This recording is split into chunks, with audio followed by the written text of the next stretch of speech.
जय श्री राम।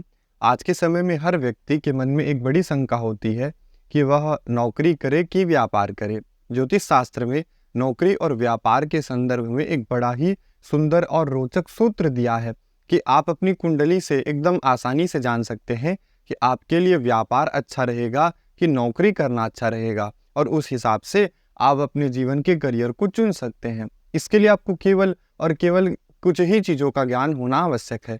पहली बात, आपको जो ग्रह के स्वभाव होते हैं उनको जानना पड़ेगा। बड़ा सरल है, मैंने पहले भी वीडियो में बताया है कि आप कैसे ग्रहों के स्वभाव को जान सकते हैं। 3 प्रकार के स्वभाव होते हैं ग्रहों के, एक राशियों के, एक तो चर स्थिर द्विस्वभाव। चर स्थिर द्विस्वभाव, ये ही 3 स्वभाव होते हैं राशियों के, और उसको आप याद भी कर सकते हैं। जैसे आप यहाँ से याद करेंगे चर स्थिर द्विस्वभाव, चर स्थिर द्विस्वभाव, मेष वृष मिथुन कर्क सिंह कन्या तुला।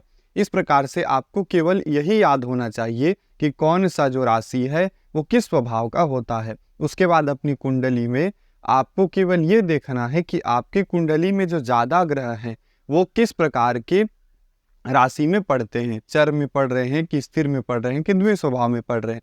मैं आपको कुंडली के माध्यम से भी आगे बताऊंगा कि उस कुंडली से आप कैसे जान सकते हैं कि यह व्यक्ति चर कार्य में अच्छा रहेगा कि स्थिर में कि द्वि स्वभाव में। तो सबसे पहले ये जो चर स्थिर और द्वि स्वभाव है, इसका अर्थ क्या होता है?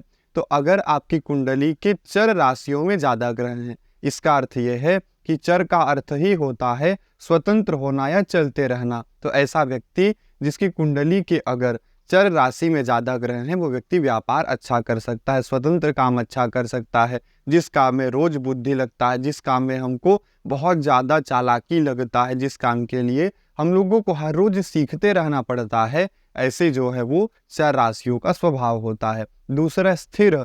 स्थिर राशियों में हम देखते हैं कि ऐसे कार्य जिनमें व्यक्ति को एक ही कार्य को रिपीट करना है, डबल करते रहना है, रोज करते रहना है, तो ऐसा कार्य स्थिर कार्य होता है। ऐसे कार्य को आप सरकारी नौकरी भी जान सकते हैं, और ऐसे कार्य में हमको एक जगह स्थिर होकर के काम, ऑफिस का काम करना पड़ता है। तीसरा होता है द्विस्वभाव कार्य। ऐसे कुछ काम होते हैं जिसमें व्यक्ति को बैठना भी होता है, उठना भी होता है, पढ़ाना भी होता है, आना जाना, ये सारा कार्य द्विस्वभाव होता है। तो मैं आपको उदाहरण के द्वारा बताऊंगा। आपकी स्क्रीन पे मैंने एक उदाहरण के लिए एक कुंडली डाला है। आप इस कुंडली में देख सकते हैं कि यह कुंडली में अगर हम देखें तो चर राशियों में कौन कौन से ग्रह हैं, तो चर राशियों में शनि, सूर्य, मंगल और चंद्रमा है।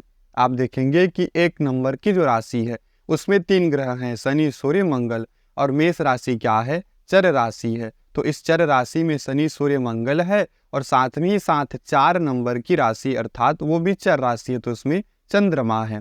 और स्थिर राशि में कौन से ग्रह हैं? तो स्थिर राशि में गुरु है, और द्विस्वभाव की राशि में बुध और शुक्र है। इसका अर्थ यह है कि यह व्यक्ति यदि चर कार्य को करे, अगर ये हमेशा नई सीखने वाली चीज़ों में स्वतंत्र रूप से कार्य करेगा, तो यह व्यक्ति अपने जीवन में बहुत खुश रहेगा। ऐसा नहीं है कि कोई व्यक्ति यदि सरकारी नौकरी में है तो वो इन कार्यों को नहीं कर सकता, लेकिन आप पाएंगे कि कुछ लोग ऐसे होते हैं जो कि नौकरी करते करते भी उनका दिमाग बहुत सारे अलग अलग काम में लगा रहता है। इसका कारण यही होता है।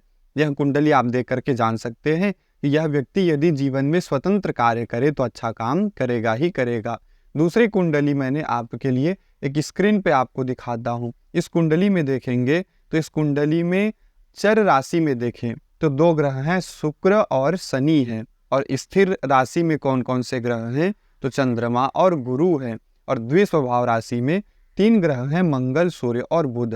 तो द्विस्वभाव में होने का अर्थ ये होता है कि यह व्यक्ति चाहे सरकारी नौकरी करे तो उसको मन होगा कि वो बिजनेस करे, और बिजनेस करते हुए भी वो सरकारी कार्यों से जुड़ा रहेगा, स्थिर कार्य से जुड़ा रहता है। ये जो मैंने कुंडली आपको बताई है, ये कुंडली एक आर्मी में है, उनकी कुंडली है।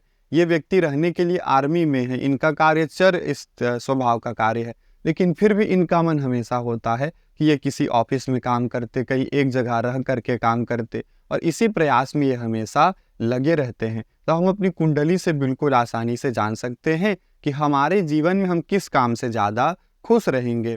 अगर आपके कुंडली में अगर किसी में बराबर आ गया, 2 राशि है उनमें बराबर अगर ग्रह आ जाएं, तो हमको उसके फिर बल के ऊपर जाना पड़ेगा। और साथ ही साथ अपनी कुंडली के दशम भाव को जरूर देखना चाहिए कि उसमें जो राशि है वो किस प्रकार की राशि है।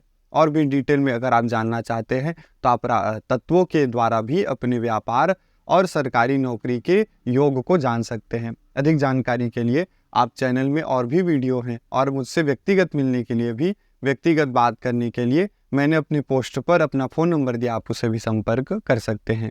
जय श्री राम।